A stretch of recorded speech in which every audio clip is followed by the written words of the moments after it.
Hi everyone, I'm Chris Lafleur. We're back in the tasting room, and today we're going to be tasting Lot 870, the Malbec from Mendoza, Argentina. I'm a big fan of Malbec. I think it's wildly underlooked. One of the things that I think is really cool about it is it really highlights how important altitude can be when you're making a good quality wine. So I'm Canadian, so I have to translate this from Celsius to Fahrenheit for you, but about every 100 meters, you lose 1 degree Celsius overall on the temperature average for the region, which can mean that if you have a really warm climate, but you go up to say 1,000 meters, which you might in Mendoza, then you can actually turn your wine into kind of a moderate climate wine. And that means instead of getting too much sugar and getting too much alcohol, you get a wine that's really balanced, that retains acidity, that feels really fresh, that isn't overripened fruit. And I think that's what we're gonna see here. So I'm pretty excited. Because I mean, I'm a sommelier, I'm always excited about wine.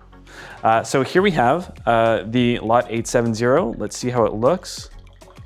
Beautiful, wonderful dark color here. Usually with Malbec, you want to expect it to be fairly dark, and I'd say this qualifies.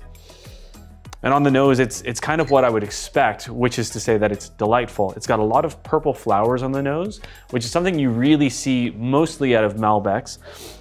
I have a lot of dark fruit here, like blackberry and black currant, but also leaning into blueberry, which makes it feel very fresh. And again, this is a wine that while it is pretty ripe, it's not leaning into overripe or jammy. And it's good that it doesn't go there. It means this wine is gonna pair really well with your dinner as well. Let's see what the structure feels like.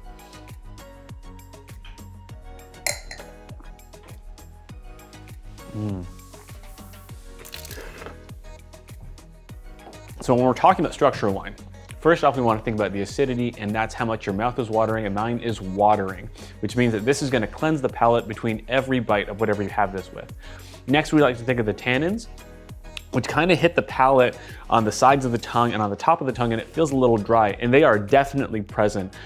They're nice and not too chunky, not too fine. It's not like sand in the mouth. It's in the middle, but it feels nice and present, which means that it's going to cut down how rich all that food is that you're eating. If you got a lot of fat in the food, maybe you're having a beautiful strip loin, that fat cap around the edge, this is gonna balance it out. The fruit still carries on the palate the way it does on the nose. We've still got a lot of blueberry, a lot of blackberry. It's starting to lean a little bit into cherry, but it's not overpowering. And that freshness that comes from the florality here is still really powerful. It's an incredible wine. If you were gonna pair this with anything, I would say you wanna put this with a good cut of meat. You could put this with a tenderloin with a little sear on it. You could put this with a strip loin that's gonna match that fat cap.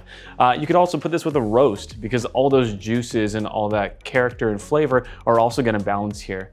I think this is a very solid wine. I hope you enjoy it, and please put it with any meal you want to see if I'm right or if I'm wrong. And then you can tell me all about it at chwine.com. I look forward to hearing from you. So with that, I will see you at the next glass.